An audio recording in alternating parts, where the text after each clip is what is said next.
welcome to Let's Talk About It with Taylor Nolan. I am your host, and I'm here at WeWork in Santa Monica, continuing the Bachelor theme, and I'm here with a special guest. I'm getting his undivided attention today, which apparently is a special thing. So thank you, Dean, for giving the time to the pod today. Hey, thanks for having me. How many people have you called a special guest so far today? A few. But you're all special. Everyone's special. You're special too. You're all special in our own ways, you know? True. Sorry, I won't cling the chair around anymore. It's okay. We're getting comfortable. How are you feeling today? I'm a little sick. Just taking it easy. We just got back from the gym, so I'm sorry if I'm in my gym attire and sweaty, but it's okay. This is why this is audio only. You can look however you want to look. Didn't want to keep you waiting too long, so. Yeah, appreciate it. Yeah.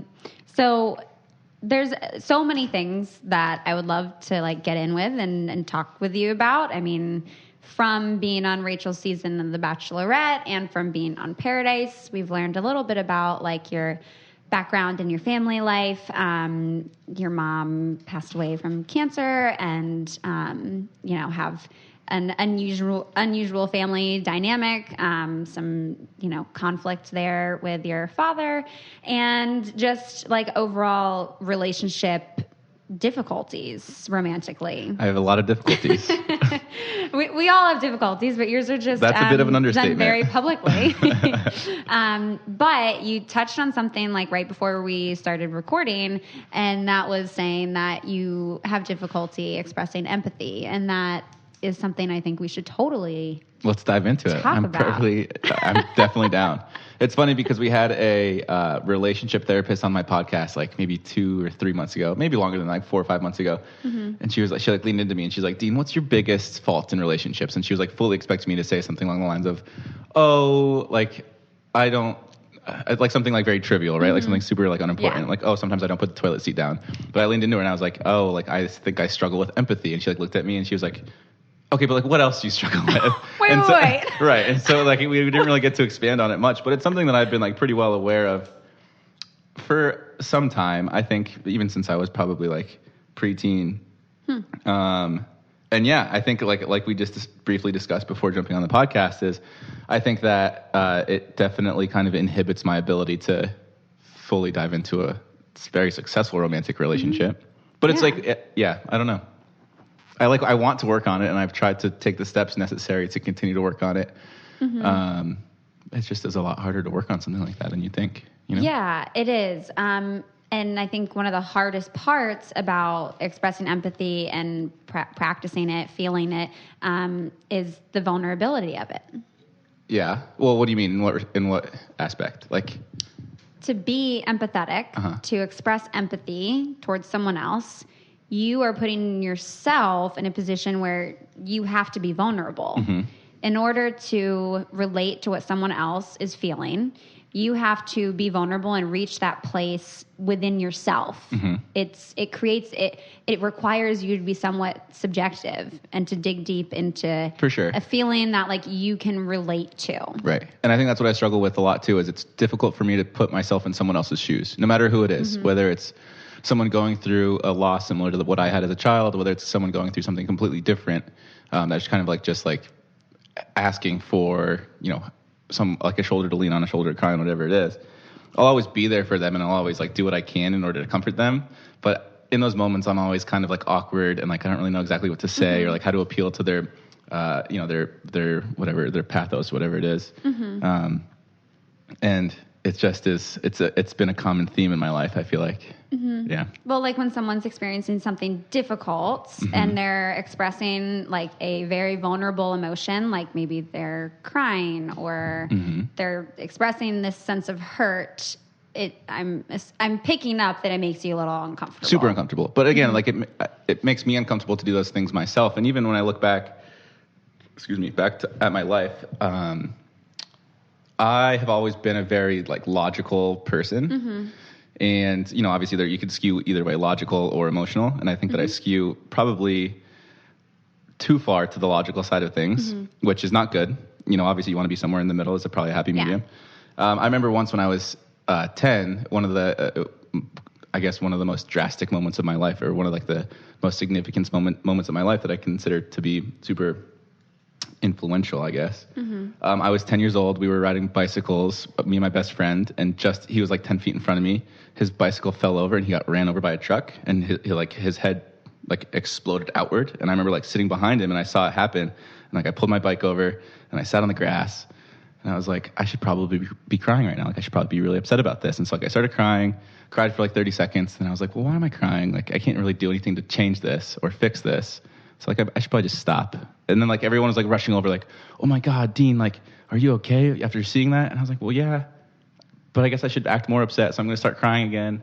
And so that's always been like a common theme in my life, where it's always like, I don't know. I just feel like logic and reason prevails.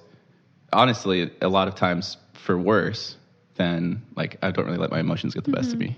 And there are moments where I get emotional. Like obviously after my mom passed away, I allow myself to succumb to my emotions. My best friend in college passed away. I allowed myself to be a little bit more emotional then, and it just is. It's a very rare occurrence for me, you know. It sounds like it's when you feel like you should be emotional that you allow yourself space to feel those emotions. Yeah.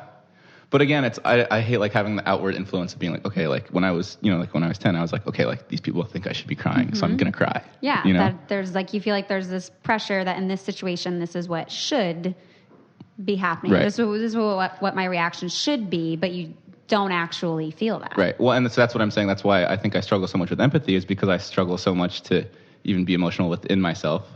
And then to, I guess, feel that for someone else is obviously an added challenge, an added filter that makes it even more challenging for me, I think. Yeah, because I mean, you watched this friend when you were 10. This person, I'm assuming, did not survive. No. He was killed on impact. Yeah. Yeah.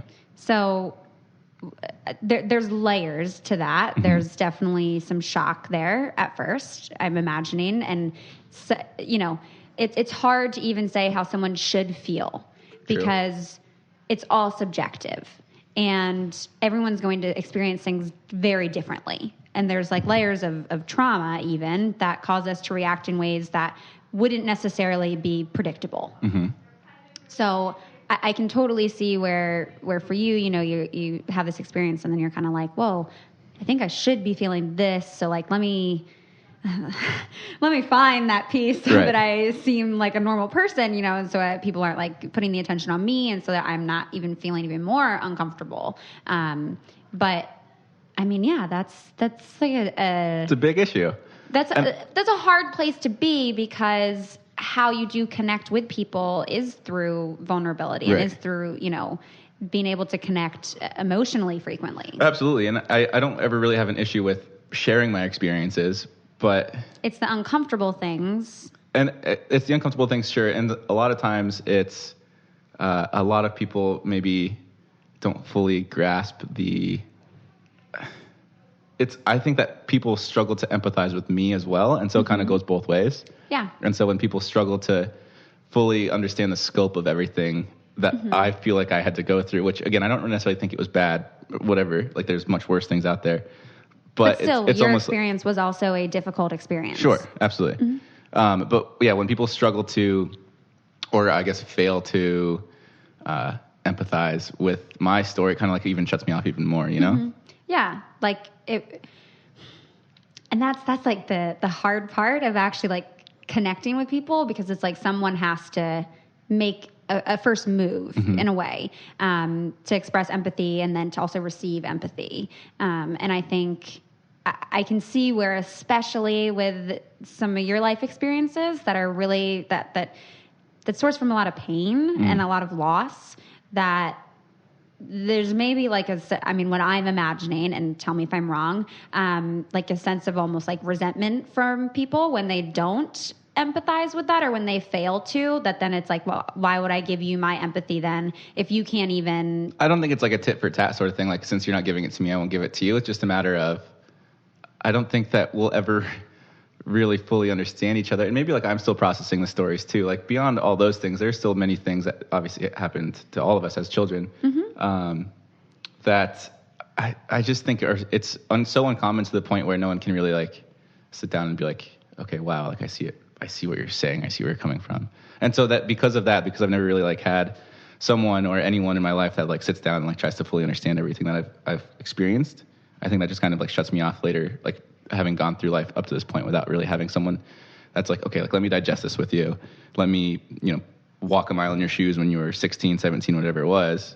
And so I've just always been kind of grown accustomed to just like going through the motions, like sharing the story, moving on, asking a question about you to get the topic off of me and like deflecting a little bit, like that kind of thing. You are very, very good at deflecting. Oh, so good at it. I will say that. It's a trained skill that I've been practicing for many, many years. Yeah.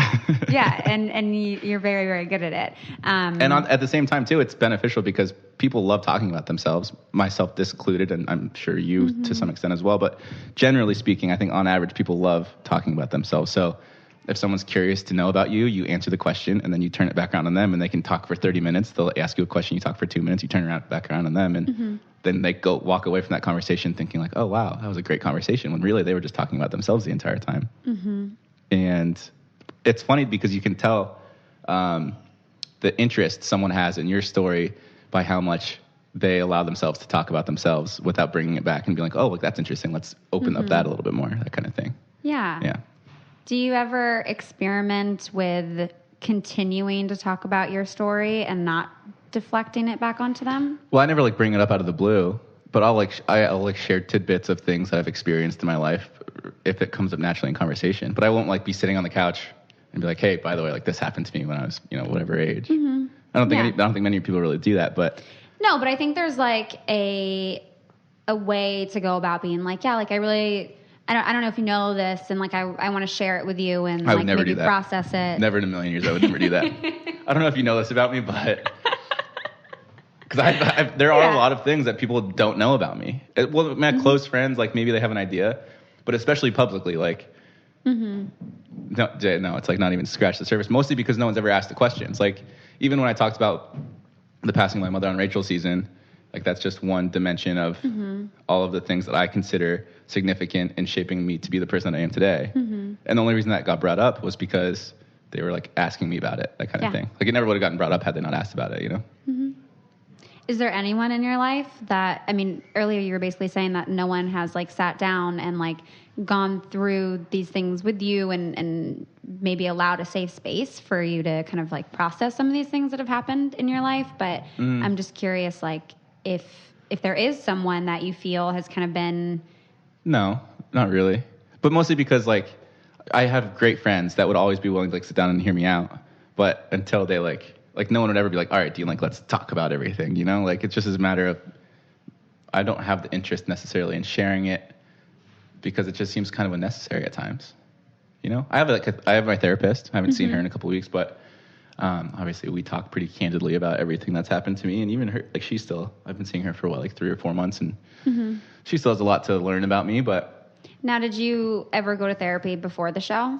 I went once after my friend Hunter died when I was 10. I went once after my mom died when I was 15. Like for just one session each time? It just like it didn't really. I don't think you can get anything out of therapy without going on your own free will. So after my friend Hunter died, my mom was like, all right, you're going to therapy. Like, obviously this is a traumatic experience. We want the best for you. We want you to be like mentally healthy and happy and all that kind of stuff. So we're going to try it out. Tried it, didn't like it. After my mom died, my dad was like, okay, like obviously you're super upset. Like let's go see therapy and like see if it helps you. And I was like, no, like this sucks. I hate therapy so much.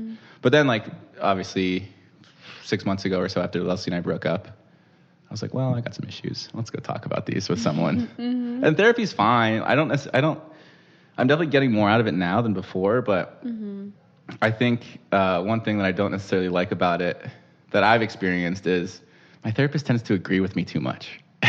You need someone that's going to challenge you. 100%. Yeah. I'll like say something. I'll be like, this happened and this is how I reacted and this is the aftermath of that. And she's like, oh, yeah, I see that. That makes sense. It's a very logical reaction that you had. I'm like, okay, well, no, like tell me something else.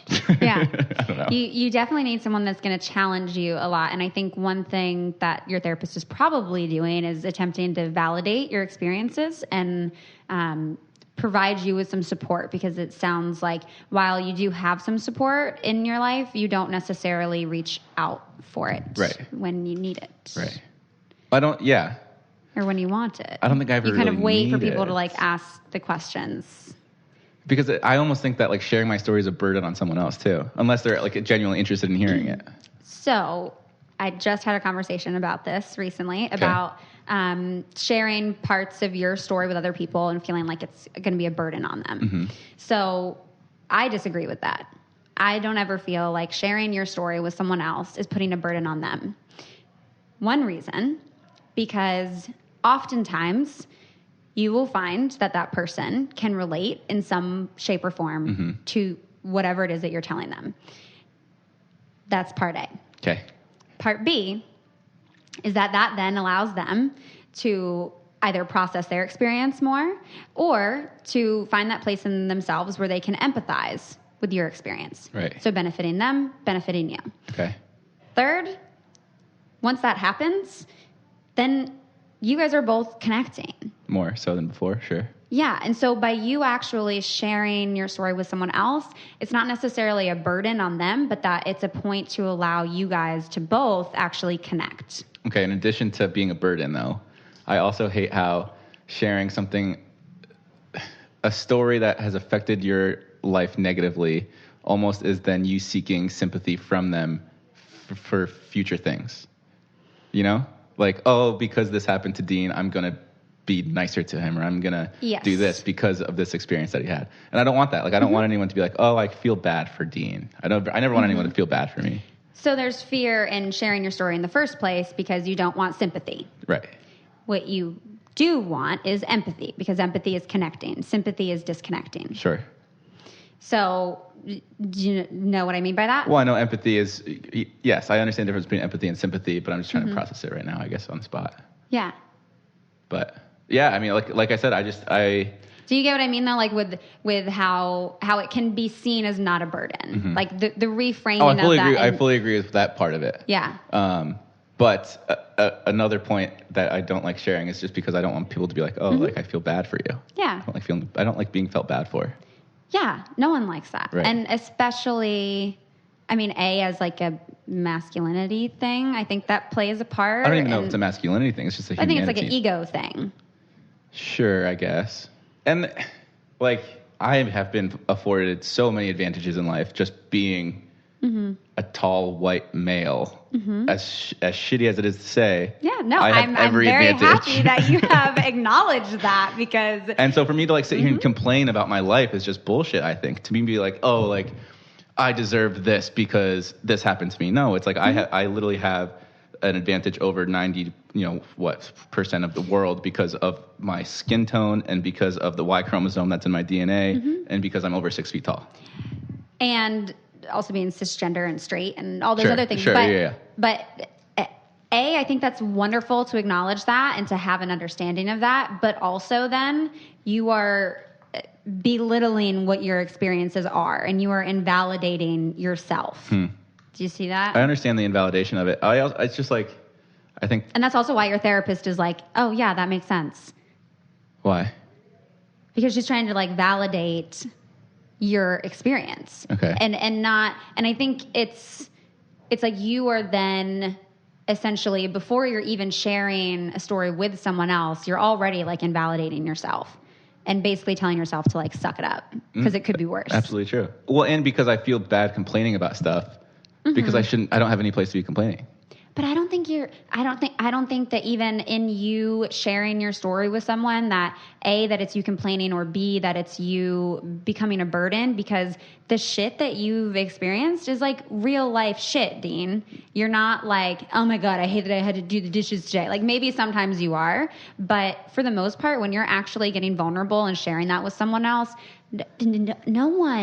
no one is going to see that as, oh my God, Dean's complaining that he watched one of his close friends die in front of him. That's fair, I guess. I always just kind of, to relate it to an extreme example of, obviously, like that's severe, this is not severe. It's like when someone hasn't eaten 7 hours and like, oh my God, I'm starving. It's like, no, you're not starving. You just haven't eaten in 7 hours. There are people across the world that are actually starving that haven't eaten in 2 weeks. Yeah. Like that's just what I'm saying. It's like, I don't know. It's just a difference of comparisons. Yeah, absolutely. There's a spectrum.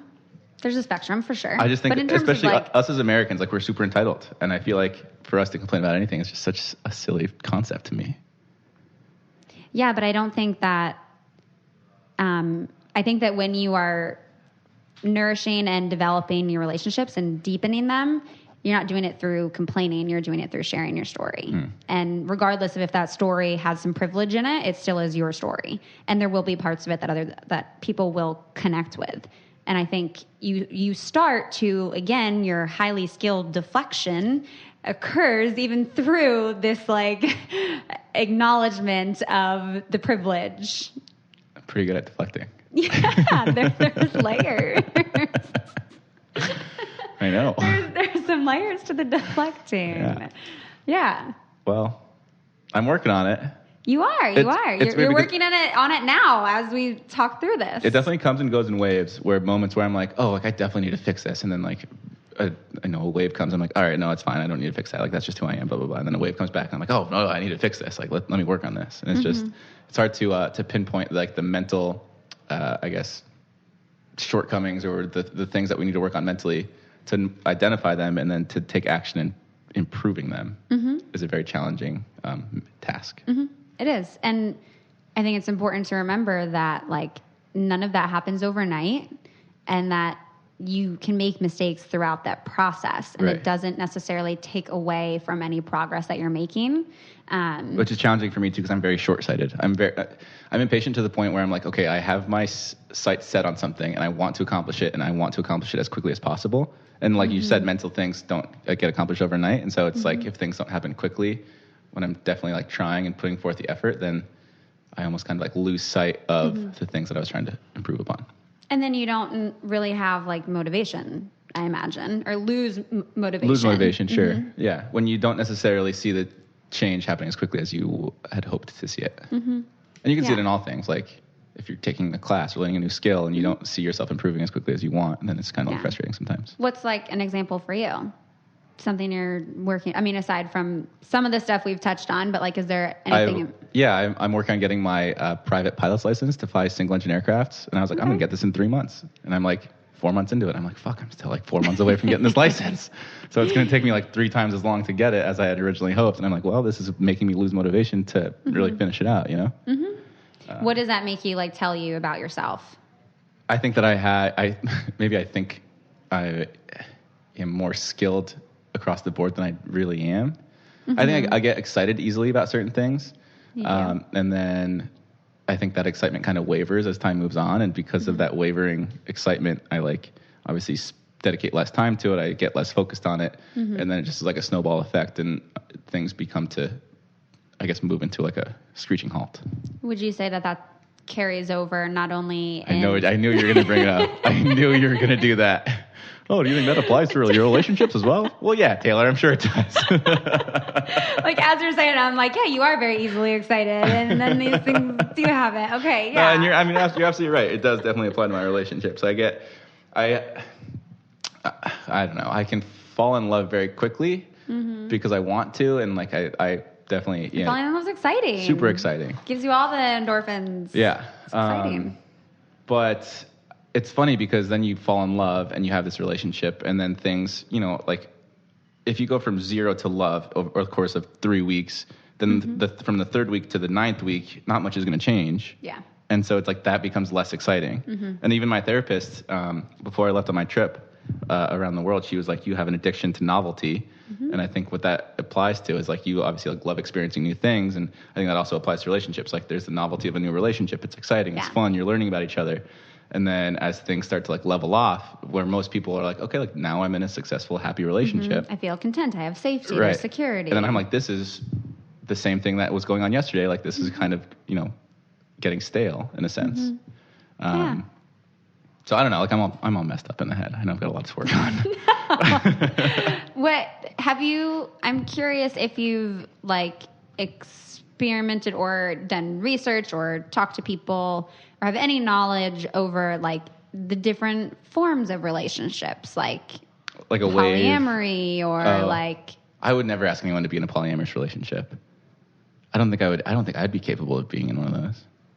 I don't know. That's why I'm asking, because it sounds like part of what you struggle with in relationships is maybe wanting to continue to meet new people or reliving that like new experience of getting to know someone that there's a high there, and that when you're in a monogamous relationship that it becomes stale. Mm-hmm. And so maybe I don't know if you've...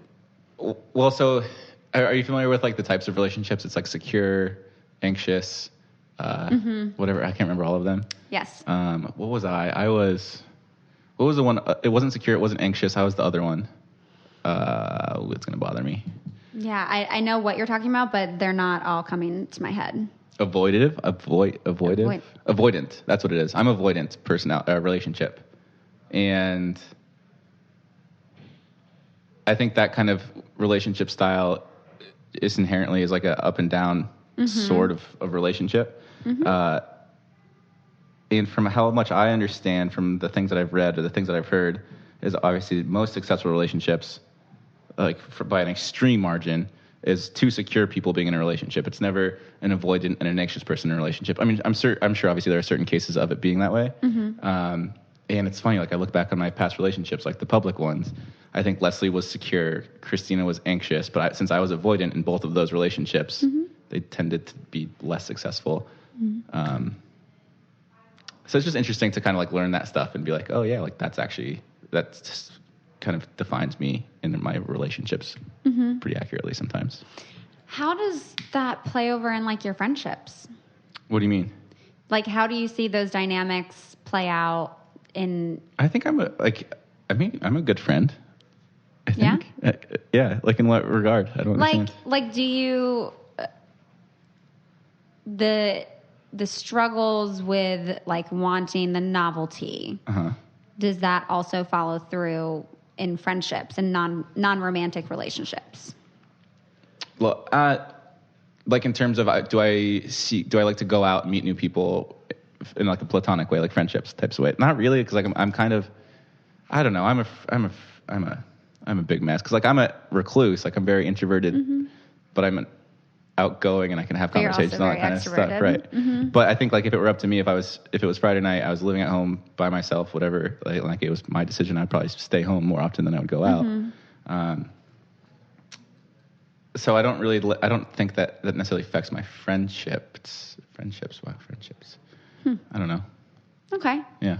Yeah, I'm just curious how. I mean, I see what you're saying in the struggle of like wanting that novelty and seeing where perhaps the relationship types aren't in alignment with each other in your romantic relationships. But I guess I was just curious if it also impacted like the familial or the platonic relationships. And it sounds like you have a good like network of people, like a good group of friends, like good social support that know you on some level. And you know that if you I really needed them, they would be there for me. But I would never like...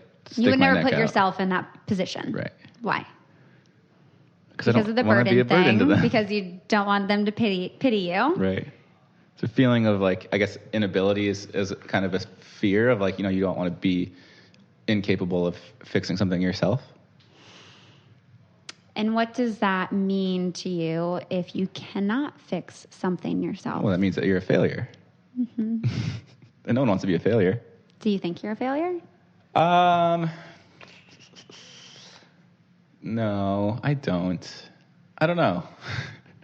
I think if it was more specific, like it's hard to assign failure just generally to my life. Yeah. Well, then I would hope that would be a no. No. I'm like happy. I mean, I've definitely gone through fits of depression and anxiety and all this kind of stuff, especially post the show. Of course, I think I would say majority, if not all of us, struggle with that. Mm-hmm. Some better than others. Mm-hmm. But yeah, I mean,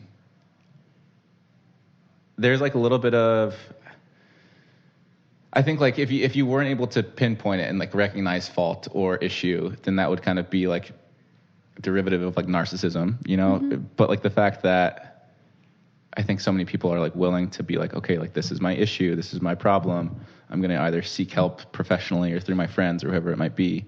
I think that kind of like derails the narcissistic approach to it. Mm-hmm. But I don't think I'm a failure. In relationships, I've been a failure. It's interesting that you bring. It's interesting that you bring up have you tried any other forms of relationships? Because typically that's what I would say. If something isn't going right, no matter what it is, whether it's relationships, maybe you're trying something at work. What's that Einstein quote? The definition of insanity is doing something over and over again, expecting different results. Yeah. And here I am failing at relationships over and over again, but then getting back into relationships, expecting different results. So I guess by that definition of insanity, like I'm insane when it comes to relationships. And that's kind of what I'm working on. Like I'm trying to, I guess, get to the root of the issues that I have. And it's been kind of eye-opening. I haven't like really fully been single since going on Rachel's season, you know, because like obviously I dated Rachel for the weeks that I was on the show. There was a 3-week gap between that and going on Paradise where I was, I guess single, but still like learning a lot. And then I went on Paradise, dated Christina, then dated Danielle, and then dated Christina, and then dated Danielle, and then broke up with Christina, and then dated Leslie. And then, so now it's like for the first time in a year and a half, however long it's been, I'm like actually single. And it's like, it's finally kind of nice to be able to like look back at it and be like, that was interesting. It was a wild ride, but now I can like fully focus on the things that I feel like I need to focus on to be a better person moving forward. Yeah. And just being more brutally honest, like I've told girls like, hey, like, listen, just so you know, like I have no place to be in a relationship right now. And like, I just want you to know that like, there's no reason for me to even like attempt to lead you on in any sort of way. And it's just been an interesting experience. Yeah. And so is that how leading on got brought up as I was just yesterday. I was just on Dean's podcast, Help I Suck at Dating, the other day. And part of what they were talking about was leading on versus mixed signals. That's not how it got brought up. Actually, Jared presented that idea. Okay. Because he was arguing with Ashley, but. Yeah. I mean, I think I'm happy for you that like you feel good about having this time to yourself and being able to like explore this other part of you and just like reflect on the wild ride that has been the last like year and a half or so. And I think, I think people often are like, well, if you're not in a place to be in a relationship, then you shouldn't be dating. And to me, I wholeheartedly disagree with that. I think there's a lot that we can learn through our interactions with other people. And especially if you're upfront about that, then I think that can lead to some really great like growth opportunities on both ends. So upfront about entering into a relationship knowing that you have things that you both need to work on? Is that what you mean? Upfront about like dating someone and being like, hey, like I enjoy hanging out with you and I enjoy seeing you, but also like I'm not in a place to be in a relationship. Sure. I'm not hanging out with you in an attempt to work towards a relationship right now, towards a committed relationship with you. I mean, there's definitely something to be said about you're not going to be able to really fix the shortcomings you have in relationships unless you try to fix them in relationships, right? Yep. Like that's where you like really actually put those things into practice. Right. That's a lot of trial and error. So you're working on that trial and error. Well, it's kind of like a catch-22 in a sense too, where it's like I don't want to bring someone into my messy life while I'm trying to figure it out. But then also, by doing that, I'm not allowing myself to fully identify and fix the issues that I have in those relationships. And all our lives are messy. Some are more messy than others. Some are more messy than others, but the magic is in the mess. Yeah, the magic is in the mess. That's where you learn.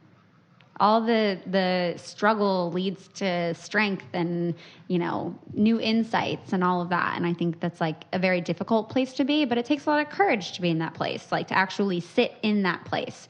And certainly, you're struggling with deflecting it and the avoidance of it, but you're also challenging yourself to take that time to sit with it, which says a lot. Yeah. To me, at least.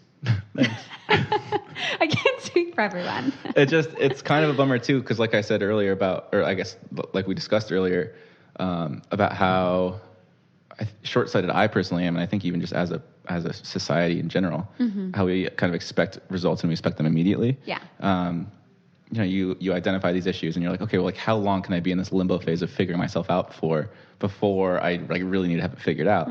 Like even after going on the show the first time, I was like, okay, cool. Like I'm going to take a year off of work. I'm going to like just have fun, focus on things that I'm interested in. And then after a year, I'll have everything figured out and like get back to either working as a recruiter or like pursuing my passion. I'm not sure what it's going to be yet, but I know in a year I'll have it figured out. And then obviously 18 months after the fact, I still haven't necessarily gotten to that point yet. And so it's like you almost like set yourself up for disappointment How does that make you feel? The fact that I haven't figured it out yet? It's disappointing. Yeah, it really is. And it's funny too, because I always have this, I make this argument every once in a while of like when we're kids and we're in middle school, and we're like looking at the world through rose-colored sunglasses or whatever. And I remember I was like 12 or 13 years old, and I was like, I'm going to get married when I'm 23. I'm going to have 4 kids by the time I'm 29, 30 years old. And all that does is like the day you turn 23, you're like, well, shit, definitely not any closer to getting married. Yep. You turn 27, well, definitely don't have 4 kids yet. I guess I'm a failure to my 12-year-old self. Yeah. And a lot of it's, I think, pressure put on us by society and like all these things, like, oh, like you need to get married to have kids, to be happy and like be considered successful in your life. And it just doesn't really end up working out the way that we ever really expected to. I'm sure obviously certain circumstances sometimes do, but I think more often than not, it doesn't work out. Yeah. You have a lot of like specific, vivid memories of childhood, like significant, I can't think of the word, but like where it's the short stories, yeah. What's the word? I can't remember. It begins with an A. I think. But yeah, you have a lot of like these childhood memories that like very much relate and get triggered in your adult life. Why do you think that is? Well, I think that a lot of what you experienced in childhood was very impactful. It sounds like from 10, I'm sure maybe a little bit before 10 to, 18 and even early young adulthood, was a lot all in a short period of time to experience. So it's kind of like by the time you start actually processing one event, another event has already happened. And then it's like just kind of a snowball effect of just kind of being in this place of like, I don't know what's happening. Well, there's definitely lots of highs and lows. And it was a short window, I guess the 11 years. Because I would say... That's a pivotal time. Right. And like the growth of who we are. Lots of loss. I got arrested a lot. For else? like what? Just dumb stuff. What did I get arrested for? I got arrested for stealing groceries once when I was 16. That was pretty bad. I got arrested a lot of like underage possession of alcohols. I went to prison once when I was 23. That was pretty brutal. Why were you in prison, Dean? It was one of those things where I had gotten a couple like minor possession of alcohols when I was 20. Just because I like obviously wasn't old enough to be drinking, and I was in college, and I like didn't follow through with like my court order, like I didn't show up to court or whatever. And so I was like driving my Jeep one day in Aspen, and I flipped it over by mistake and like totaled it. And no, you totaled different. Okay. I've had quite a few Jeeps in my life. And the cops came, and they like obviously they come to every accident site or whatever, and they ran my information. They're like, hey, sorry about your Jeep, but by the way, I'm sure you know you have 2 warrants out for your arrest. Like, we have to take you into the station. Going to the station, like paid my brother actually helped to pay my. No, what did happen? I like had to call like 20 of my friends. I was like, hey, I need $3,000 tonight because I need to get out of jail, and like I somehow was able to put it together. And then I had to go to court in my college town to meet with the judge. And he was like, look, like clearly you're not going to do your community service. You're not going to pay your fines. So what I'm going to do is order you to be in El Paso County Prison for 3 days.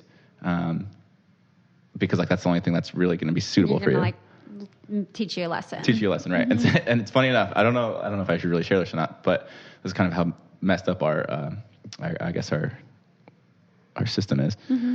I showed up. Like a week later, they're like, report here at this time, 5 p.m., whatever. I showed up, sat in the holding cell for like 12 hours. They put me in my cot, like very much so like you see on the TV of like there's like a little jail yard, and then there's like the little private rooms with the bunk bed cots.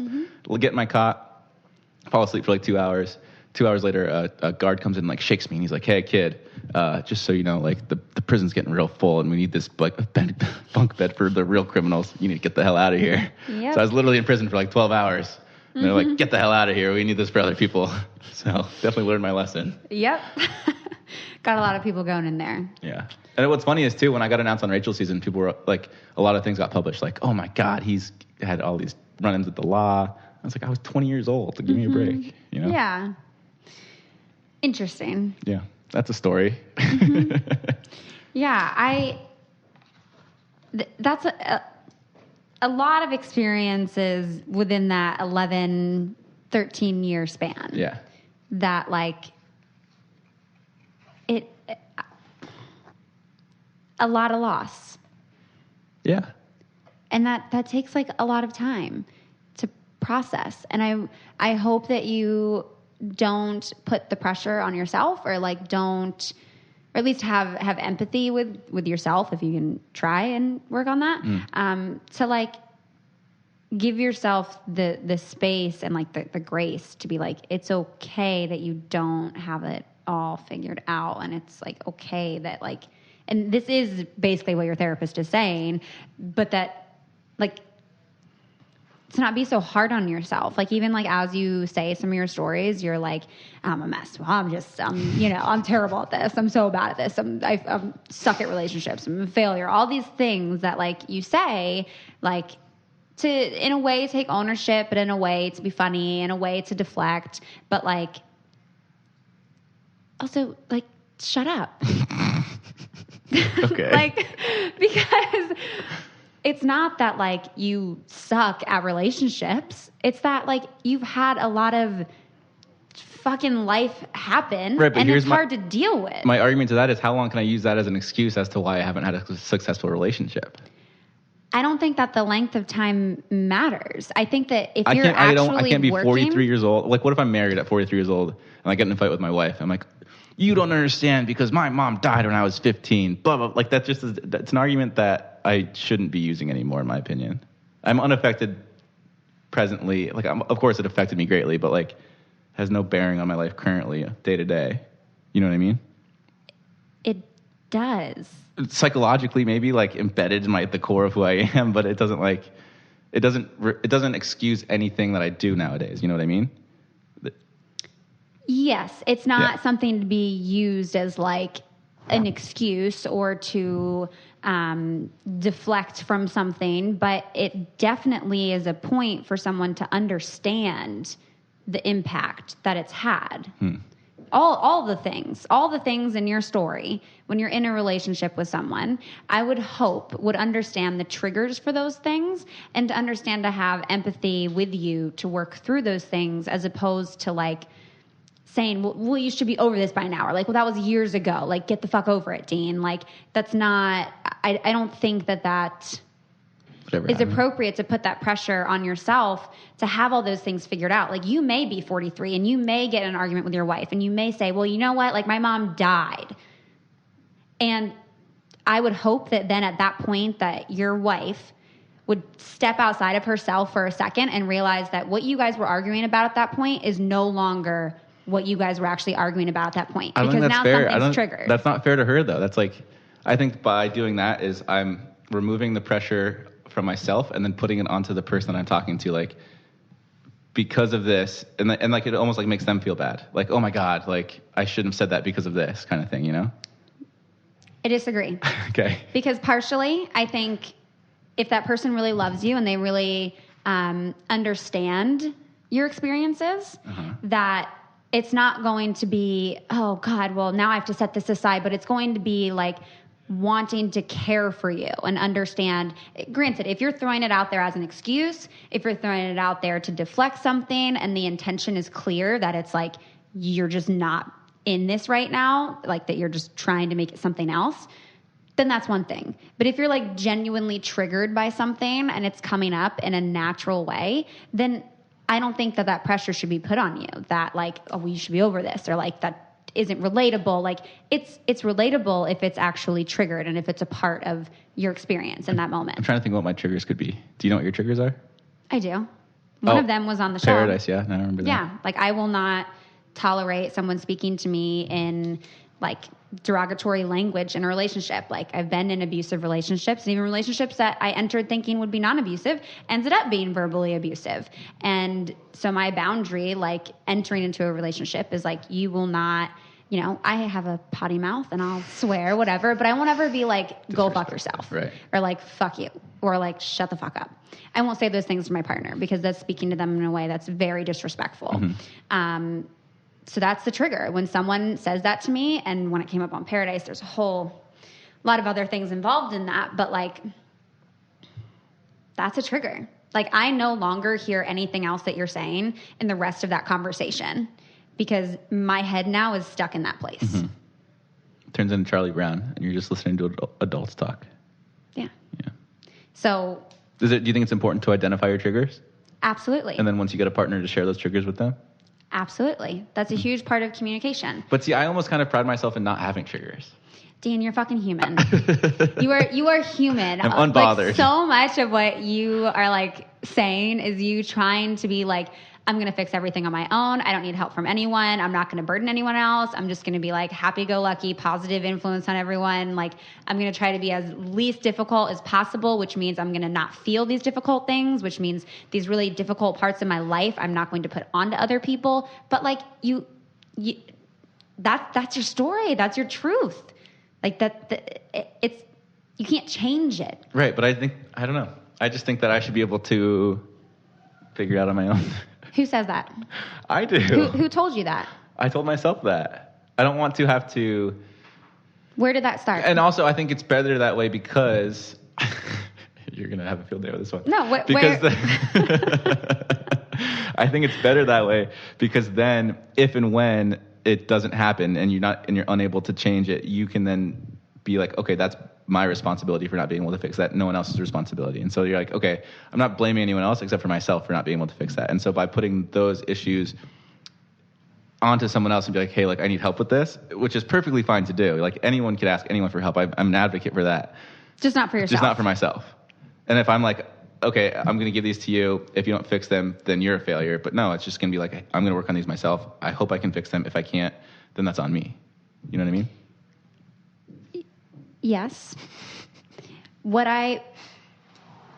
Part of what I hear in that, and maybe don't respond right away, but okay. let it sit for a second. I'll step back from the mic. Because sometimes people's first reaction is to be defensive to this. Okay. What I hear from that is that you don't feel that you deserve the nurturing, the care, the help from other people. I just don't think I need it. I think with or without it, I'll still be the same person. Tell me about a time that you have been offered help and accepted it, and you felt good about it. Emotional help or like car broke down? Emotional. I honestly don't think I've ever... when was the last time I was offered emotional help? I don't think ever. I'm sure there are times that they're just slipping my mind.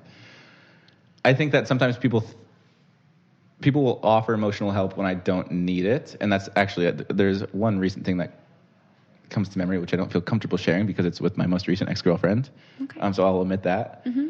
But there was a time every late October with the anniversary of my mom's passing, I just get very emotional. It's a trigger. Sure, that's a trigger. Late October, don't bother me. Mm-hmm. And I was dating someone that you're friends with, and actually you were hanging out with her during this time in Nashville. And I reached out and I said, hey, I'm super emotional. I was crying on the airplane, like back to LA, and I just didn't necessarily get the support that I needed. And so I was like, okay, fuck that. And I'm just not going to ask for, or I guess confide in this person anymore. And that's just like, it's been kind of consistent, I think, my entire life, is because people struggle to empathize with the things that I'm going through, maybe because of me, and I'm like unable to communicate it clearly that I need someone to help empathize with me. Mm-hmm. Like maybe I just didn't communicate that clearly back in October. But it's like when even like I reach out a little bit and I get nothing back, then I'm just like, okay, F that, on my own, not worried about it anymore, you know? Mm-hmm. So. Yeah. Because that really hurts when you do put yourself out there and then you're met with what feels like rejection. Sure. Right. Or rejection in any sense of the word, right? Like just... someone ignoring. Or... yeah, not putting as much weight into it as you had hoped they would have. Mm-hmm. Right. Absolutely. Yeah. And that's the unfortunate and disappointing risk that we take with sharing our story and with reaching out for help with people. And that's part of what then tells us it. So I'll ask you this. When that happened and you were met with not the support that you were looking for, what was your inner talk? What did that tell you? Like, what did you then say about yourself when that interaction happened? I mean, well, it's always, I think, to the points that we were talking about earlier, it's always logic that prevails. I'm always like, okay, you're just going to wake up tomorrow. Things are going to be fine. You'll move on. You'll put it past you. Like, just allow it, you'll get yourself through this. And then things will be fine in X amount of time, however long it might be, a week, a day, an hour. And I think that's how I've kind of gotten through everything. It's like, okay, well, this is temporary, and it's going to pass. And no matter what it is, like even, I remember I tore a ligament in my ankle playing basketball when I was in like a freshman in high school or something like that. And I just laid there, and people were like, well, why are you not screaming? I was like, well, it sucks. It hurts. But there's nothing, screaming's not going to make it feel any better. It's going to be better in 3 weeks. So might as well just deal with it and just, not have to worry about it. Well, and also putting the attention on yourself then often, if you did put it out there, maybe not with screaming, but with bringing attention to the fact that you were in pain would then mean that the logical next step would be that people would offer help to that and not wanting to bring that attention onto yourself. Well, this was in the middle of a basketball game, so there was help that was being brought anyways. But it's just, I think. But the emotional piece of it, if, your idea of it is well, I'm not going to sit here screaming and, all of that, because typically that's what, if someone was doing, then they would be getting a lot of that attention. Well, and I feel like it's the more weakness that you show,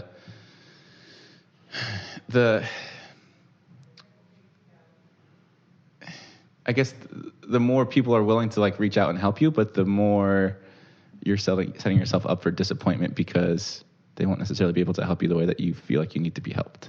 You feel like when you're reaching out for help, you're setting yourself up for disappointment because no one's going to reach it anyway. Sure. Except for me. I can reach it myself. I can get there myself because I know exactly what I want. Maybe I need to get better at communicating it. But I also sometimes don't feel the need to communicate it. And if someone cared enough, then they wouldn't need me to communicate every final minute detail, and they should just be there, Mm-hmm. Somewhat.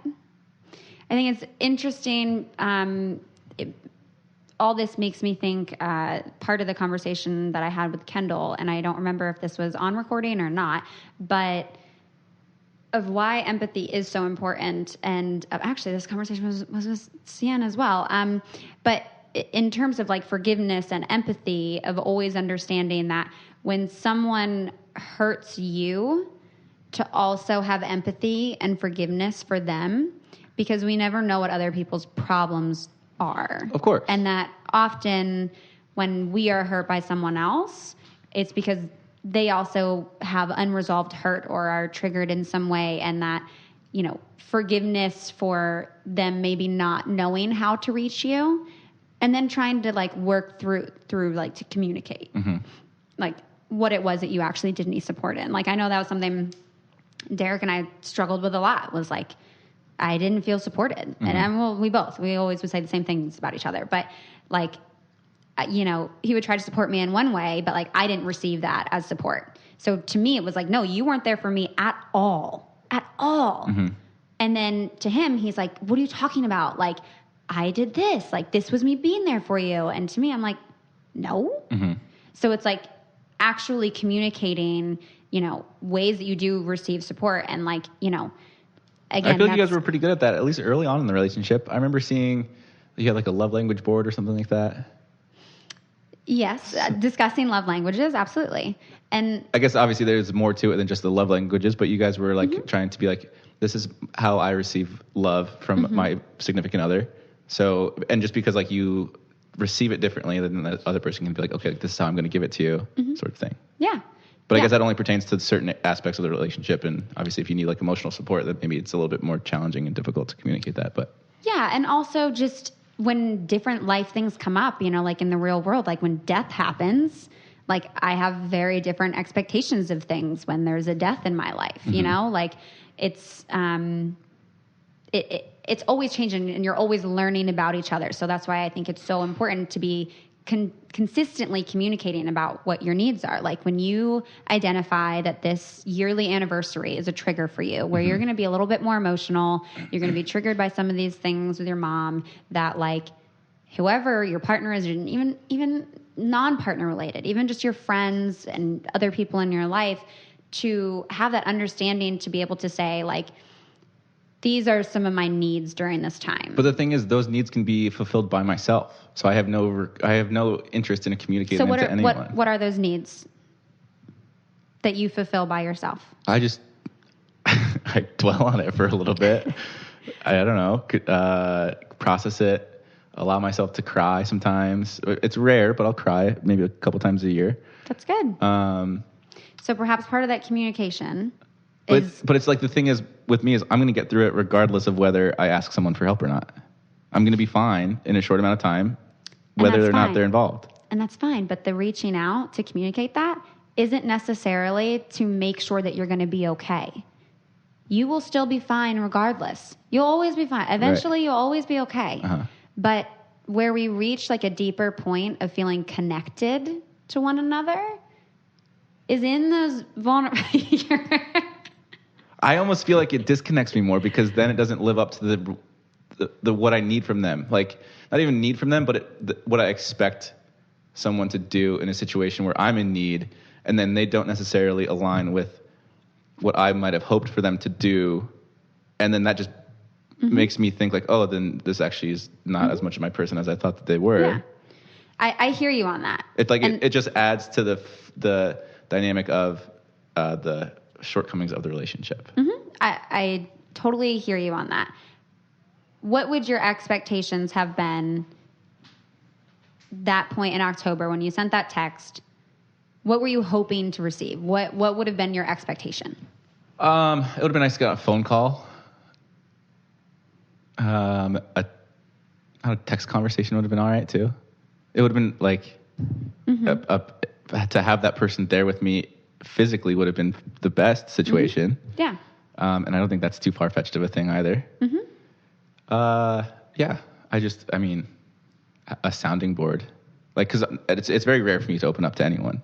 And so if I'm like, hey, I'm struggling. I was crying on this flight to Detroit. I'm really, really sad. And then it's just like, oh, like, I'm sorry, are you okay? Well, I'm really upset that, like, you know, this is like the anniversary of my mom passing away, blah, blah, blah. And then it's just like, I don't know, I didn't necessarily get the response that I would have hoped for. Yeah. Like it wasn't quite as, what's the word I'm looking for? It wasn't quite as, like we didn't dive as deep into the issues that I was experiencing as I maybe would have hoped. Like at least as deep as I was diving into them in my own head. Yeah, that you wanted someone to meet you emotionally in the space that you were in. Which is very rare because, again, I'm not a very emotional person. And so when I get that way, I guess maybe people are like just conditioned to be like, oh, well, since he's not emotional, I don't have to give him much emotion in return.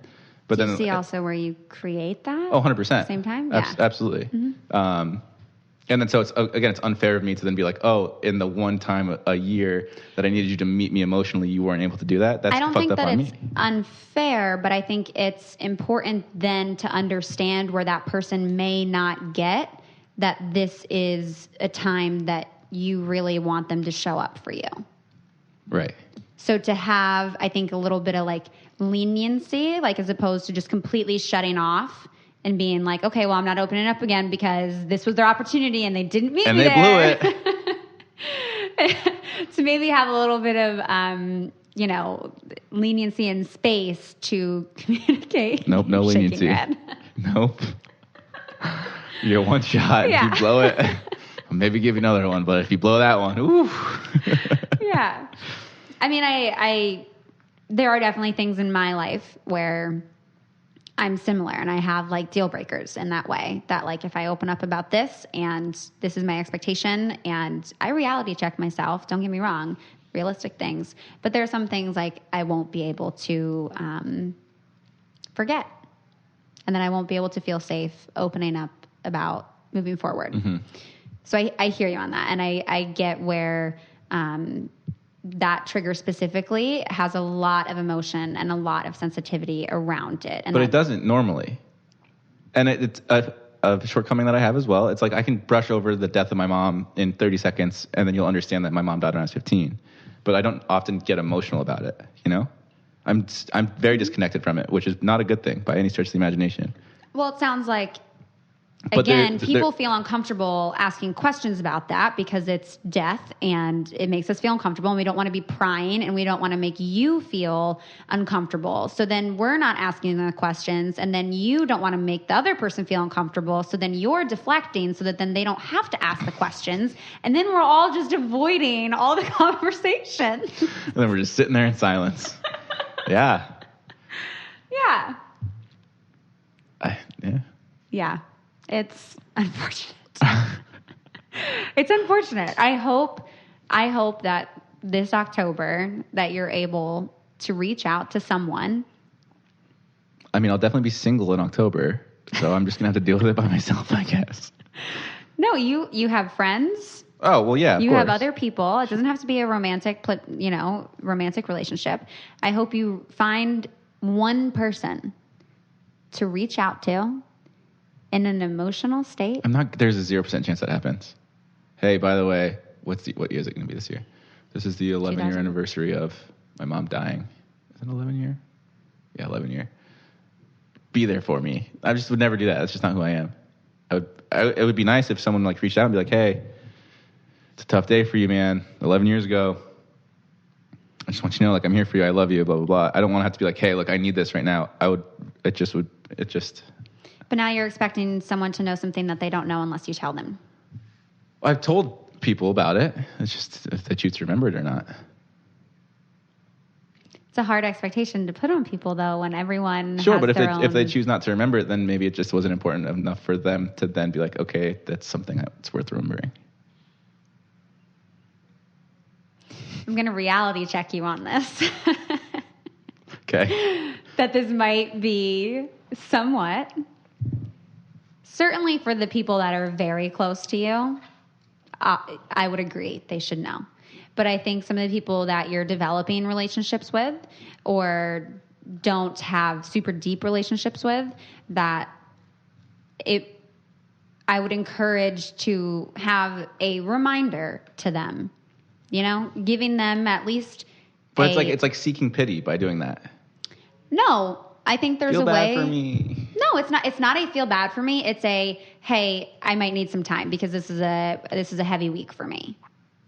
Or hey, like this is a heavy day for me. It's so out of context, and it just seems so unnecessary. Like, oh, hey, I'm going to stay in my room all day tomorrow because my mom died 11 years ago on that date. Today I need a day. But with the context, there's just no point in saying that. This is the anniversary of my mom's death, and I need a day to myself. But when it just is out of the blue, it's almost like, why the fuck did you just tell me that? You mean like you're not already in communication with someone and you just send them this text randomly? Yeah, or like I'm like trying to like apply it to my roommates, like, hey guys, don't bother me today because Mm-hmm. It's just.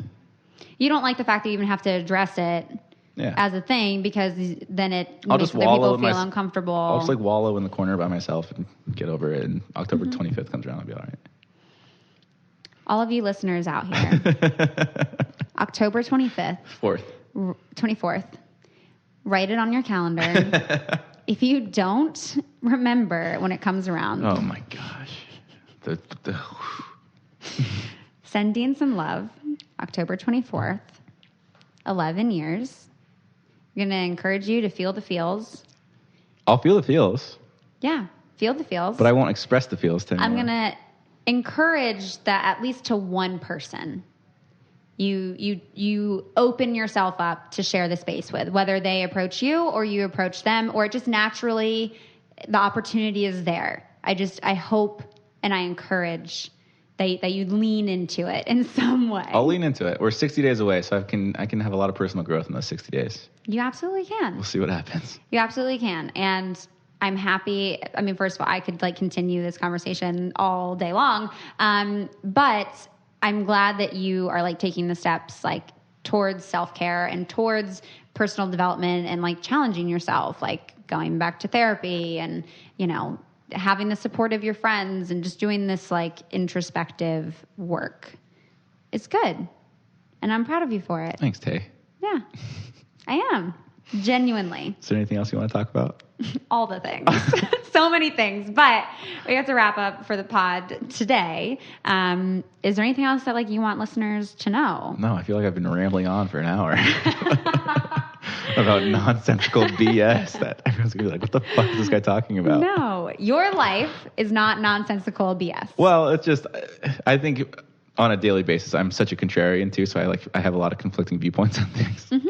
And so I'll like start talking and the end of my statement completely like mirrors, or I'm sorry, like is the inverse of the beginning of the statement. That's, again, could be a whole other episode. I've talked about that so much lately where like holding of opposites.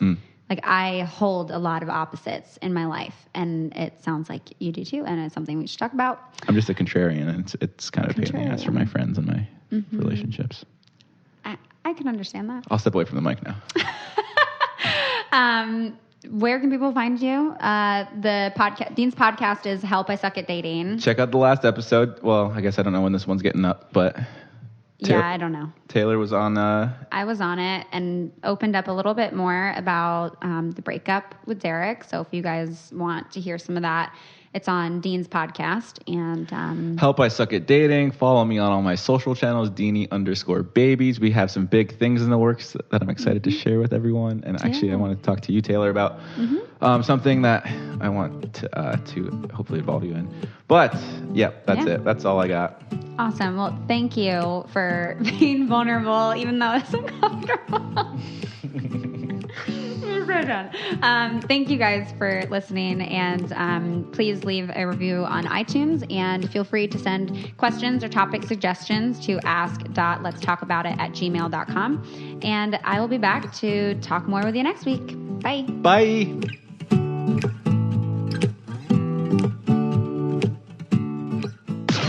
This podcast is brought to you by Wave Podcast Network. Check out all of our shows, including the Brain Candy Podcast, I Don't Get It, Babes and Babies, Coffee Convos, and Let's Talk About It.